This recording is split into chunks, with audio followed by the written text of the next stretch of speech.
Gunārs Rēders, Daina Jaņkalne. Daina Jaņkalne un Gunārs Rēders. Eiropa – mīti un realitāte. Mīti un realitāte.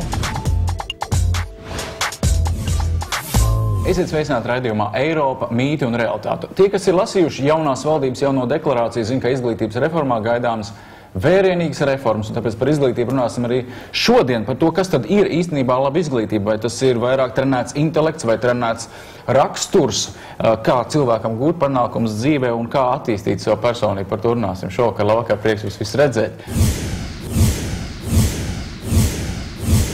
Runāsim par to. Un mans pirmais jautājums īstenībā ir, vai jūs atceraties savu pirmo skolas dienu?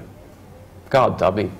Es atceros, tajā laikā bija tumša zilas skolas formas kleitas un balti priekššauti, man bija garas bīzes un lielas baltas lentes, un es atceros, kā es pēc tam nācu mājās un tēvs man fotografēja. Katru gadu arī es biju oktobrēns un pionieris, formas bija vienādas, un bija divas skolas, bija parastā skola, bija mūzikas skola, bija dubulta svētki, dubulta slodze un dubulta darīšana, un līdz ar to nebija garlaicīgi. Jānis? Es atminos varbūt vairāk to ārējo un vizuālo un tās sajūtas, kā tie pārējie uzvedās, kurš žaudāja, kurš kāds savus atmiņas tādas personīgas, tādas, vai es gribēju vai negribēju, droši vien nevar pateikt. Paulam atmiņas par skolu no... Man drusciņ cita pieredze, jo es augu Amerikā, bet es ģimene runāju latviski, un tad pirmo dienu es aizēju uz skolu, un es nesapratu ne vārdu, ko man skolotāji teica, jo es angliski vienkārši nerunāju. Tā ka savā ziņā es to atceros kā vienu no briesmīgākām dienām manā mūžā, jo es skatos un neko nesaprotu. Bet tas nekavēja tomēr vēlāk. Tas ir īstenībā tas jautājums, ko es arī gribēju jautāt. Pēc savas pieredzes, jūs tagad katrs darat savā jomā lielas un ievērojams lietas. Ja jūs atceraties skolas laiku, kurā brīdī jūs sapratāt to, ka jūs izaugsiet un darīsiet to, ko jūs darat? Vai tas ir skolas nopelns vai kā nopelns tas ir? No tās 4. līdz 8. klasē. Un faktiski arī tajā periodā radās tie virzieni. Atminos, mēs braucām uz rasētavām, visur, ko vien varēja redzēt. Un faktiski tas diezgan lielā mērā iedeva tādu skatījumu. Ko varētu darīt? Ko varētu darīt, jā. Tādā ziņā mums tajā Jūrmālas skolā tas bija izteikti, jo tur bija visādas piestiprinātās, jo pilsētām bija savu piestiprinātās fabrikas, kas vairāk vai mazāk tad, piesaistīja tos bērnus, un viņiem vajadzēja braukt, skatīties. Arī kaut kādā 6. klasē bija arī kaut kādas prakses dienas obligātās. Faktiski tas ļoti daudziem iedeva kaut kādus virzienus. Ir skolotāji, ko es ļoti spilgti atceros, un kas uz mani atstāja lielu iespaidu ar to, ka viņi iemācīja aizrauties ar mācībām, ar tām zināšanām, kas viņiem bija. Bet tajā pašā laikā mans vidusskolas direktors, kur tajā laikā man varbūt arī likās, ka tas ir tā drusku nomācoši, bet es aizvien vairāk novērtēju viņu to lomu, jo viņš uzstādīja morālo latiņu mūsu skolā. Jums ir dots liels iespējas, tas nozīmē, ka jums ir arī liela atbildība pret sabiedrību. Un viņa šis tas uzstādījums, ka tikpat svarīgi, ja ne pat svarīgāk, kā tas, ko jūs iegūstat intelektuāli, ir tas, kāds ir jūsu raksturs un kādu jūs izveidojaties kā cilvēki. Man liekas, tas bija ļoti svarīgi man gan tajā laikā, gan arī visu to laiku kopš tam. Es saprotu, ka jums liels iespējas uz to, ko jūs darat šobrīd ir arī ģimenē, vai ne?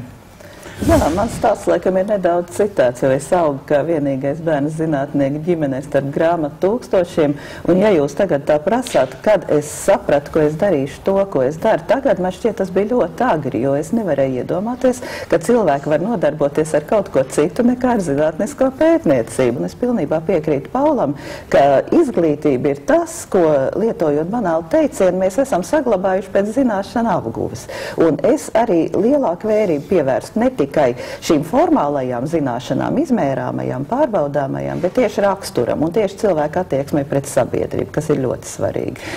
Mums ir iespēja nosīties Dainas Jaņkalnes sižetu par kādu šobrīd jau ļoti slavenu, populāru un labu pavāru, kurš taisa garšīgas lietas, kas par pavāru izlēma kļūt tikai gados 16, līdz tam profesionālā būva mūziku. Gunārs Rēders, Daina Jaņkalne. Daina Jaņkalne un Gunārs Rēders. Eiropa – mīti un realitāte. Mīti un realitāte.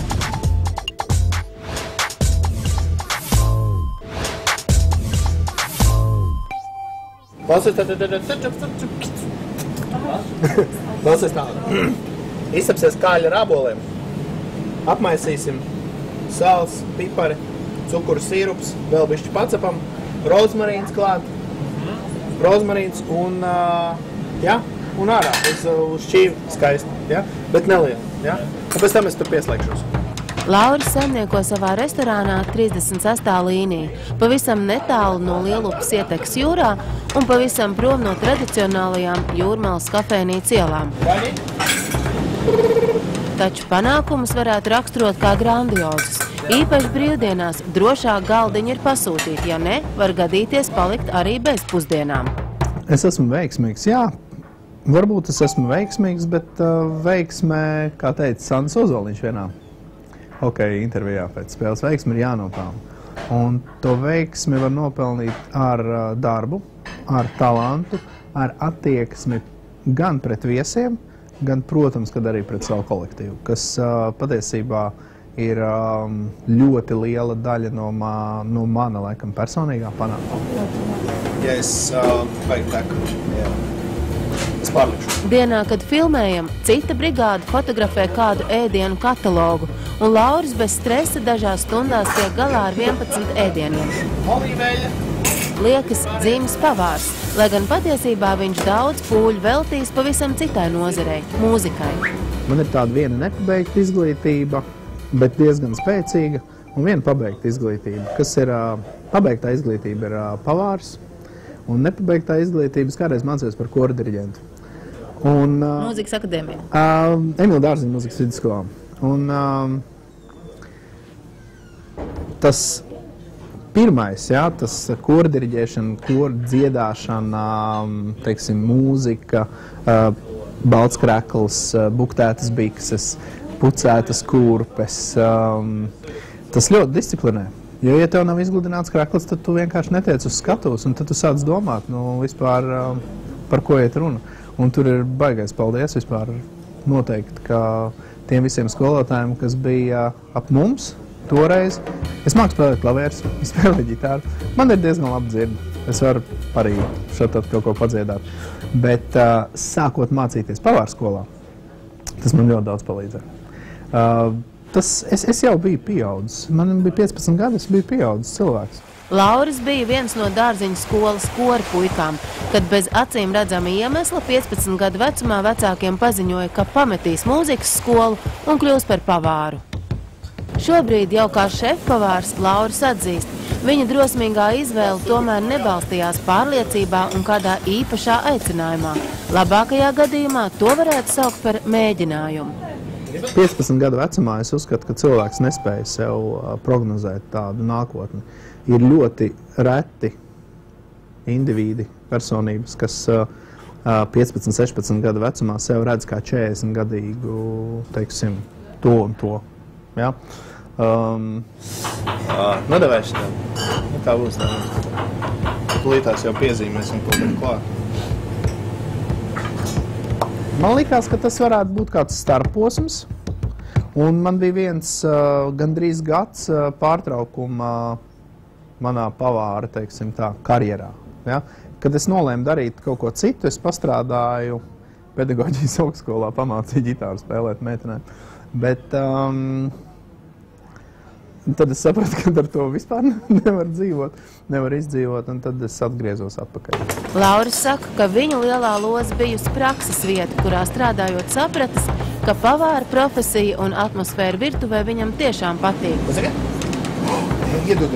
Taču bija jāpaiet vēl diezgan daudziem gadiem, kamēr viņa izvēle iepatikās arī tuviniekiem. Manā gadījumā bija tā, ka man likās sākumā, kad maniem vecākiem ir nedaudz kauns par mani. Pat ne kauns, bet viņi to neakcentē nevienam. Ja? Tad pagāja laiks, es jau biju strādājis, pastrādājis par pavāru kādu laiku, un es sāku strādāt viesnīcā Rīdzeni. Tā, vienreiz sēžot pie galda ar manu vecāku draugiem, paziņām, mans tēvs, viņš tā ar baigo lepnumu to pateica, kad redzot, mans dēls ir pavārs. Un tu es tā iekšēji tā sajūtu, jā, redzi kā, patiesībā es nekādu kaunu neesmu nodarījis, jā, es esmu, tas ir bijis vispār divi tik pozitīvi, kas ir noticis. Atzīstot, ka varbūt visu mūžu pie katliem stāvēt negribētu, Lauris prāto, ka varētu kļūt par skolotāju. Turklāt, kā savus kolēģus, viņš redz nebūt ne pašreizējos augstskolu mācību spēkus. Es vēl strādāju. Mārtiņš Rītiņš vēl strādā. Ēriks, Kaspars, Māris, kas ir šefovāri, man ļoti labi draugi Rīgā. Mēs vēl visi strādājam. Ja? Ka vienu dienu mēs sapratīsim, ka mums ir jādod vieta citiem strādāt. Jā, lai viņi strādā uz mums, lai mums atmet savus kaut kādus 10%, lai mums pietiek par ko dzīvot un eksistēt. Tad jā, tad varbūt mēs kļūsim par skolotājiem, un tad kaut kas mainīsies. Un tad Latvija būs kulinārijas lielvalsts? Latvija varētu būt kulinārijas lielvalsts.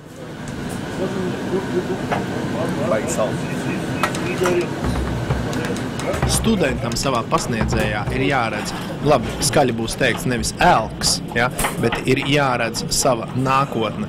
Viņam ir jāredz savā pasniedzējā šīs zināšanas, kuras viņš ar laiku iegūs no šī pasniedzēja, šī profesija, šī mīlestība pret šo profesiju, tas viss ir atkarīgs no pasniedzēja. Ja pasniedzējs ir kārtīgs, sagatavojies, pārliecināts, zinošs, es nezinu, ar lielu un bagātu darbu pieredzi, tā jau ir ļoti liela daļa no panākuma, ka no šīs studenta, no šīs auditorijas ārā iznāks ļoti labs rezultāts. Jā, nu un tad no šī pavisam loģiski izriet arī tas jautājums, ko es vēlētos piedāvāt studijai, diskusijai. Varbūt beigsim runāt par augstskolas vai izglītības sistēmas reformu. Un sāksim runāt par to, kā šajā izglītības sistēmā dabūt iekšā cilvēkus, kurus jaunieši varētu tiešām saukt par skolotājiem. Ir divi veidi, kā vadīt biznesu. Pirmais veids ir tur viņiem runāt, viņus māci, tur viņiem apspriedies, un vienu dienu viņi aiziet no tevis. Un otrs veids ir, tur viņiem nerunāt, viņus nemāci, tu viņiem neko vispār nesaki, un viņi paliek kopā ar tevi, līdz tu esi bankrotējis. Runāsim par to. Paldies, Daini. Mēs esam atpakaļ. Interešu izglītība, mūzika, sports un citas lietas. Cik tās palīdz cilvēkam attīstīties par vispusīgu personību. Mēs nu pat redzējām sižetā, kur viens brīnišķīgs pavārs, vai ne, kuram pamat varbūt ir ģitāra spēle un citas lietas, ko viņš mācījies mūzikas skolā. Un manuprāt, tas ir, piedodiet par izteicienu, amorāli, ka vispār izglītojošā sistēmā interešu izglītība nav cienīga atrasties vienā stundu sarakstā ar citiem mācību priekšmetiem. Un pavisam nesen, tas bija pirmdien šonedēļ, Doma koras skolā mums audzēkņi gatavoja tādas kā prezentācijas uzvedumus par dažādām tēmām. Un viena no tēmām bija arī par brāļiem Kokariem, kuriem šogad ir liela jubileja. Un cits starpā viņi atzīmēja tādu teikumu un akcentēja paši arī to, ka viņi sākotnēji ir mācījušies Imants par matemātiķi un Gido par, ja nemaldos, literatūras zinātnieku, un tikai pēc tam viņi ir aizgājuši pa mūzikas līniju, jo mūziku jau apguva tāpat un apguva visi. Un tad, ja mēs pareiķinam, cik mēs varbūt paudzēs esam tādus Imantus un Gido Kokarus nepavirzījuši pa šo ceļu un neesam kā nācija ieguvusi tādas personības. Tas ir pilnīgi nepieciešams. Un Latvija var lepoties ar to, ka mums tik tiešām šī mākslas un mūzikas izglītība ikvienam ir ļoti augstā līmenī, un to mēs nedrīkstam zaudēt. Un tik tiešām šī saikne starp mūziku, matemātiku, arī kinētiku, tā jau ir pierādīta. Un es arī interesi skatos, kā veiksies mūsu jaunajam ekonomikas ministram Danielam Pāvļutam, kurš ir profesionāls pianists. Un, protams, atkal jāatgriežas pie tā, ka mēs nedrīkstam cilvēku uztvert kā darba tirgus vienību. Un, manuprāt, pilnībā būtu jānoraida lozungs, ka izglītībai jāgatavo cilvēks darba tirgumu. Nē, jāgatavo dzīvei sabiedrībā, un viņam jābūt patīkamam sabiedrības loceklim, ne tikai gudram. Jā, par šo bija, es speciāli izdrukāju un paņēmu līdzi, jo bija ļoti interesanti debati pavasarī starp, nu, ne tieši, bet netieši izraisīts starp Steve Jobs un Bill Gates. Ja Steve Jobs tagad visu runāja, viņš nesen aizgāja mūžībā, un viņa iespējas uz mūsu izpratni par to, kas ir dators, kas ir mobilais telefons, ir bijis neizmērojams. Un tajā pašā laikā mēs visi arī zinām Bill Gates, nu, varbūt pat ietekmīgāks savā ziņā. Un viņi pagājuši pavasaru pateica divas krāsas atšķirīgas lietas. Bills Gates teica, izglītības sistēmai, kā Druvies kundze teica, ir jāgatavo cilvēku darba tirgumu. Mums jāskatās, ko darba tirgus pieprasa, un izglītības sistēmai ir jāgatavo uz to.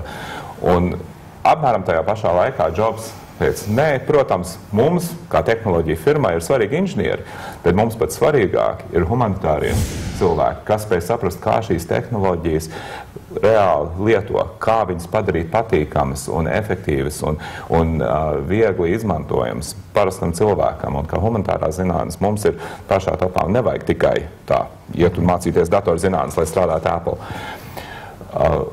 Un pēc tam izraisījās diezgan aktīva diskusija un piesaistīja visāds eksperts. Un kas bija interesanti viņa teiktajā, bija, ka, protams, pirmais darbs, ko cilvēks dabūna pēc universitātes, ir labāks izredzes, ja ir izmācījies, piemēram, datorzinības. Bet pēc tā pirmā darba, kā tev iet tālāk dzīvē, ko tu sasniedz, tas ir tieši atkarīgs no tā, cik tev ir kritiskā domāšana spēcīga, cik tu spēj pats aizstāvēt savu viedokli, kāds ir tavs raksturs, kāda ir tava aizrautība ar tām lietām, ko tu dari.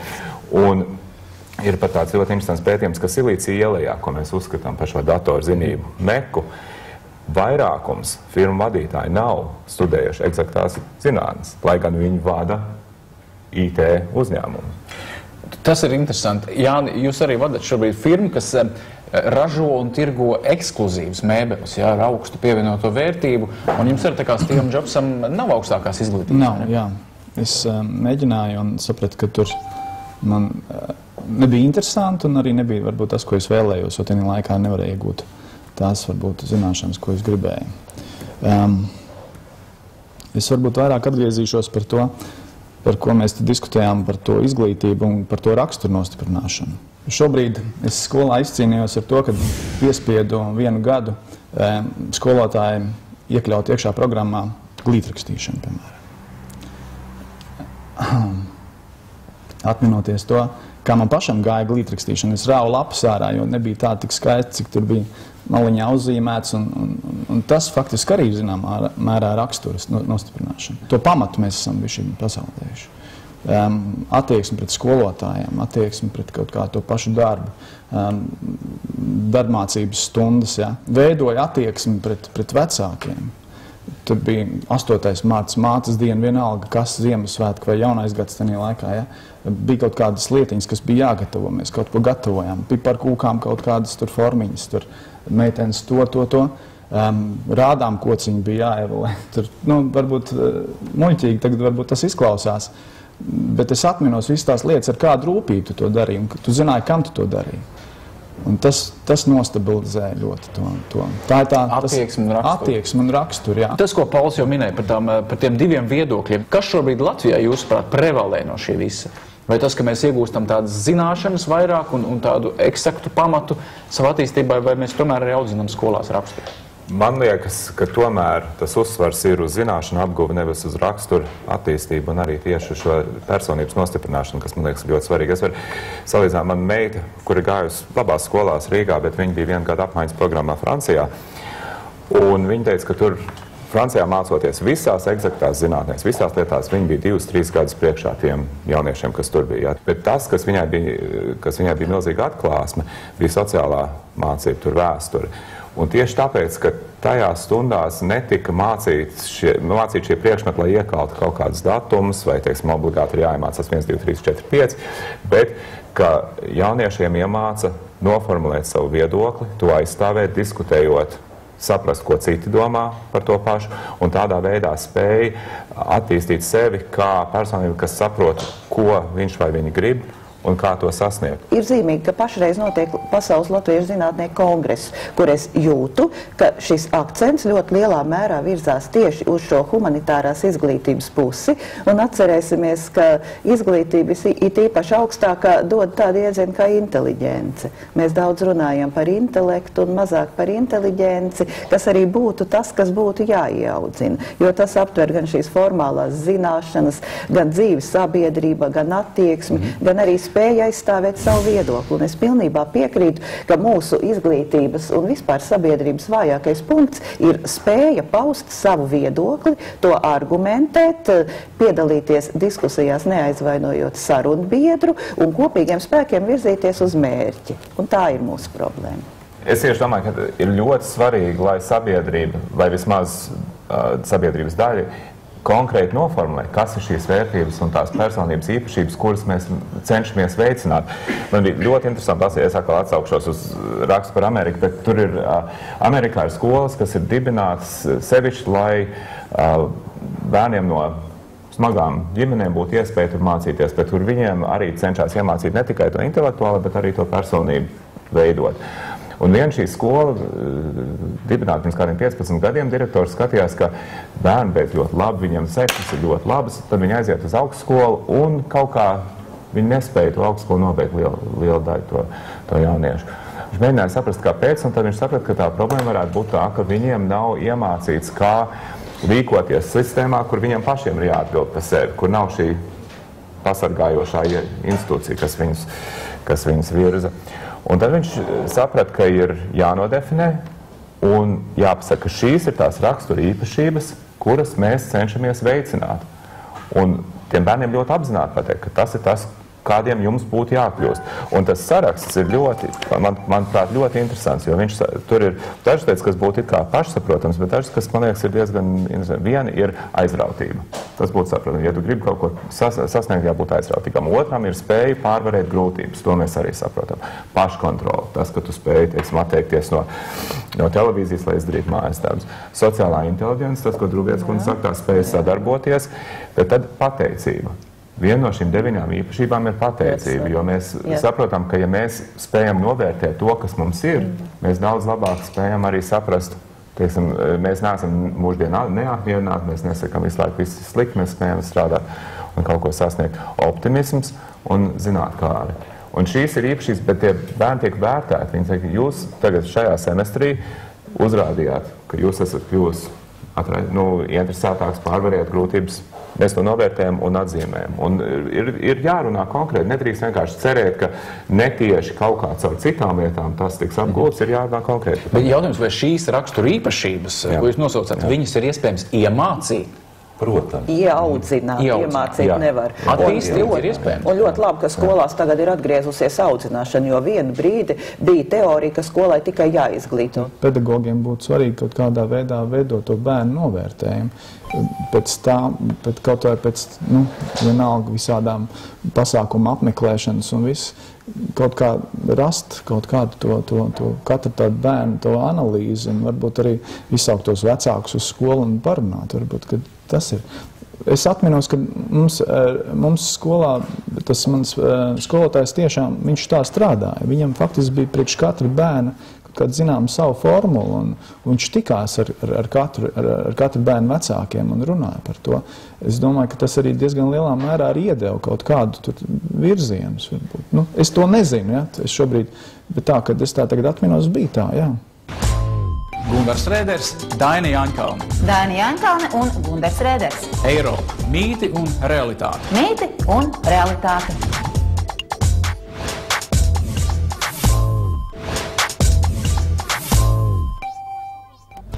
Jaunie ļaudis, kas dibinājuši HOP, ir pirmie, kas Latvijā attīsta sociālo uzņēmēju darbību. Telpas atrodas Eiropas struktūra fonda finansētā biznesa inkubatorā, milzu peļņu inovatīvais produkts, uzlabotie invalīdu ratiņkrēslu un velosipēdu senioriem pagaidām nenes, taču interese par to ir liela. Veiksme viņiem ir stāvējusi klāt, taču Madara, kuras pārziņā ir finanses, atzīst, tā balstīta uz zināšanām. Es droši vien varētu nosaukt 3 tādas pamatlietas. Pirmais ir tāds ar mazumiņu, otrais ir centies nosaukt uzņēmēju darbību nevis ar savu naudu, bet piesaistīt dažādus finanses līdzekļus, kā atbalstu programmas, grantus. Un trešais ir neuztver viņu kā savu bērnu, jo tas ir tikai instruments, lai realizētu savas idejas.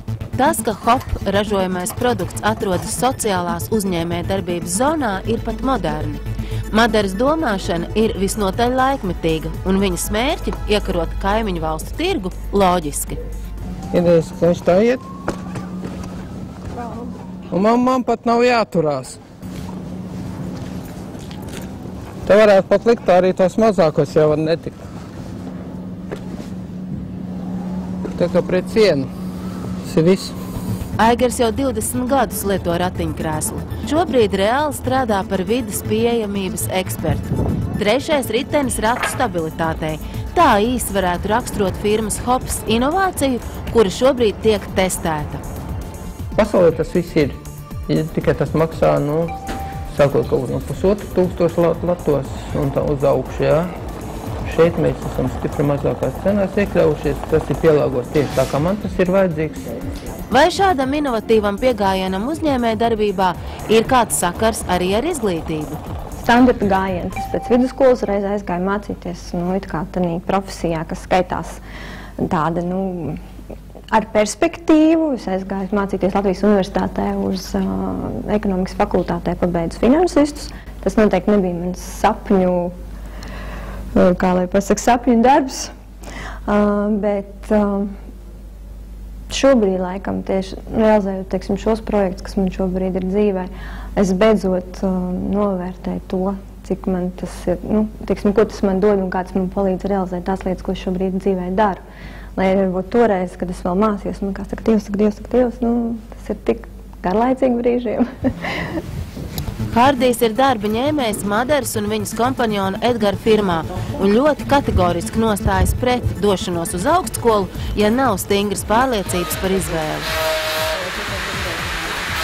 Ja tu nejūti, ka tev ir jāmācās tieši tas, ko tu vēlies mācīties, tad labāk ej strādāt vai, ja var, ja senči atļauj, tad sēdi mājās. Es pie sevis izreiz domāju, ko es tur kaut vecs paziņas attikšu, teikšu, es tur strādāju strojkā, daudz valodā runājot par elektriķi, Man liekas, ko viņi padomās, ka es tur kaut kāds, nezinu, kas tur esmu, Bet tad, kad es satiku savus bijušos skolas biedrus, es strādāju pie elektriķa. Tā jau skolā interesē tādas lietas, fizika un tādā garā. Es saku, forši. Un tagad es arī pasaku metāla apstrāde dizains. Iespaidīgi. Tā kā tas darbs ar rokām nav nemaz tik melns, kā viņš liekas. Tā kā, man liekas, es tomēr liecos domāt, ka savā ziņā pieredze ir mazliet pārsvarās, ja mēs runājam tīri par pliku izglītību vai pliku pieredzi. Hop produkti ir kopdarbs. Aigars kā patērētājs stāsta par potenciālo klientu vajadzībām. Intervijā klāt nēsošais Edgars, kas ir arī otrs partneris firmā, veido dizainu un konstrukciju. Hardija un otra meistara pārziņā ir piemeklēt pareizos materiālus un tikt līdz gatavam priekšmetam. Savukārt Madara pārvalda finanses un mārketingu. Man diezgan bieži sanāk darbā saskarties ar ierēģiem, kuriem visiem ir augstākā izglītība, 2 un vairākas, bet es redzu, ka es runāju, viņi nesaprot, viņi neredz ne lietu kopumu, ne kaut kādu tālāku redzējumu, perspektīvas nav. Un tāpēc es saku, tāpēc man vajag patīk kopā ar Hopa jauniešiem strādāt, ka ir zināšanas, ir darba tāda, ir tās darba kaifs, kā to pasaka, patīk kaut ko darīt, zināšanas, prasmes, kā to izdarīt. Un līdz kaut kādam normālam rezultātam. Un tomēr šai stāstā nevar likt punktu, kas ļautu pieredzēt triumfēt pār izglītību. Vispirms jau tam nepiekristu Madara. Izglītība, tā ir tomēr tāda personīgā attieksme pašam pret sevi.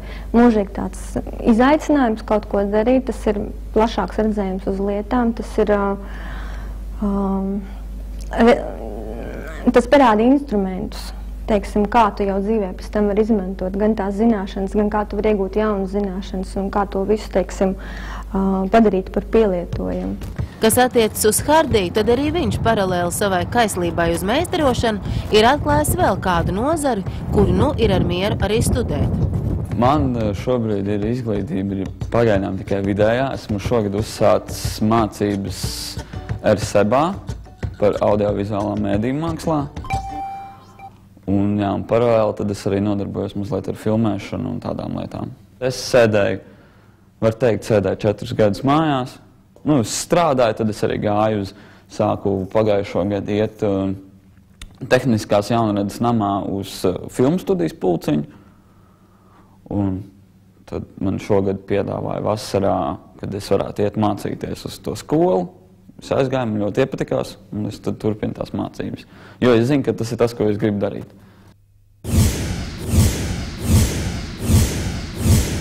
Runāsim par to. Gribēju pajautāt Jānim, droši vien tavā biznesā arī strādā ej ārzemēs, tev neviens aiz rociņas neved tās īpašības, ko nosauc, vai tās var iemācīt skolā? Man pieredze tāda, ka man ir tiešām paveicies ar satiktajiem cilvēkiem. Man ir paveicies, es 13, 14 gadu vecumā tikos ar cilvēkiem, kuriem ir 70 gadi, un man bija interesanti ar viņiem. Viņi man daudz ko stāstīja, un es mācēju klausīties. Varbūt bieži vien tādi veci cilvēki daudz lietas atkārto 5 un 10 reizes, bet kurā gadījumā katru reizi no tā visas kaut ko iegūtu. Tas noteikti, un to, ko viņi mācīt klausīties un cienīt, tas jau tur arī bija. Jūs pateicāt lieliskus vārdus, cīņu pret citiem cilvēkiem. Būtībā dienā šiem bērniem skolā arī jāatkārto, ka viņi ir personības, bet arī citi. To mēs droši vien redzēsim. Es varbūt gribu atgriezties atpakaļ pie tām īpašībām, ko audzina skola, ko dara skola un no savas pieredzes, no praktiskās pieredzes, es vismaz kādas reizes 4-5 gāju prom no mūzikas skolas, bērnu skolas. Es teicu, es vairs tur nemācīšos, lieciet man mieru. Un es tiešām varu apbrīnot to pedagogu pacietību, kur es aizgāju tik ārkārtīgi reti uz stundām, ka vēl spēju kaut ko man izdarīt, ka es tur noliku un nokārtoju to visu. Un es zinu, ka tas ir vecuma posms arī uz savu bērnu skatoties. Konkrēts piemērs ir 6. klasē mācās, jā. Man tieši tāpat bija 4. klase, 5. klase, vislielākais pārbaudījums. Un tad ir tas lūzuma posms tieši zēnu kori. Ir liels vīrs, viņš vairs nenāks man dziedāt Tals 2. vidusskolas zēnu kori, jo viņš tagad ir uz pamatskolu ticis, viņš no sākuma skolas pārgājis, viņš ir liels vīrs, viņš vairs negrib. Mammai pastāst, cik viņam slikti grūti iet droši vien. Jā, mamma atbalsta, jā, mamma arī neļaus iet. Bet par to, ka, ja esi iesācis, izdaram kolektīvs atbildību ne tikai par to, kas tu būsi, bet tev taču ir kora biedri, daram kopā un izdaram kopīgu mērķi. Nav jau tālu jāmeklē vidusskolā. Tā pašā Tals 2. vidusskolā uz korim ieliekam papildu mēģinājumu vai ikreizes mēģinājums. Un jaunietis pienāk un pasaka, es netikšu, jo man ir tas un tas, kaut vai ārsts vai autoskolas, vienalga kas. Un es prasu, cikos tas tev ir? Tieši pusstundu pēc mēģinājuma. Man vēl jāaiziet mājās un jāsagatavojas un jāpēd un tas. Respektīvi, laika plānošanu iemāca ārkārtīgi. Tas, ja tu strādā ne tikai vienu skolu un mājās, un tad varbūt arī treniņš labākajā gadījumā viens nedēļā. Un, protams, tas, ko iemāca skatuve, tad, kad es dabūnu tos bērnus līdz skatuvei, ka viņš uzstājās, ka viņš ir spējīgs nostāties prožektoru gaismā un kaut ko izdvest un palaist vaļā dziesmu, ir milzīga nozīme skolai. Pauli, tu arī minēji pirms tam, ka par labām skolām, kad tev bērni gājuši labās skolas, kas ir laba skola? Kas tas ir? Ar ko mums jāsaprot laba skola šodien, tagad Latvijā? Es novērtēju skolu, kurā visi 3 mani bērni gāja no 1. līdz 9. klasē, daži vēl tur iet. Tieši tāpēc, ka tajā skolā ne tikai ieliek zināšanas, bet arī ļoti attīsta personību spēju noformulēt un aizstāvēt savu viedokli. Un skola nesen ir ieviesusi vienu jaunu lietu, kas man liekas ir ļoti vērtīga, ir, kad 2 reizes gadā bērniem ir jāaizstāv savs tā saucamais portfolio, kur viņi savāc visu savu darbu tā semestra laikā un to prezentē. Gan skolotājiem, gan vecākiem, kas ir atnākuši uz skolu šo prezentāciju, bērns pastāst par to, kā man ir gājis līdz šim, kāpēc man ir tāda atzīme tajā priekšmetā, tāda atzīme tajā priekšmetā, kāds bija mans mērķis šajā priekšmetā un kā es izvirzīšu un sasniegšu mērķus turpmākajās mācībās šogad un nākamajos gados. Es vienkārši domāju, tā, ka es gāju skolā, ja man kaut kas tāds būtu bijis, tas būtu bijis lieliski, jo man nekas tāds nebija. Gāju skolu, bija uzdevuma, atnes mājās liecību, parādīt tēvam, viņš tā kā pateiks, labi, parakstīju. Ko tad mēs gribam no saviem bērniem? Droši vien mēs gribam, lai viņi atrod to īsto profesiju, kur viņiem patīk un visu mūžu viņi ir gatavi strādāt viņā radoši. Tad varbūt tas ir tas galvenais, kā mums atrast viņiem to, kā lai viņi atrod to savu īsto ceļu. Tev pašam šobrīd ir atbildi? Kā atrast to pareizo? Man ir, jā. Tikko uzaicināt man uz to intervijas. Ar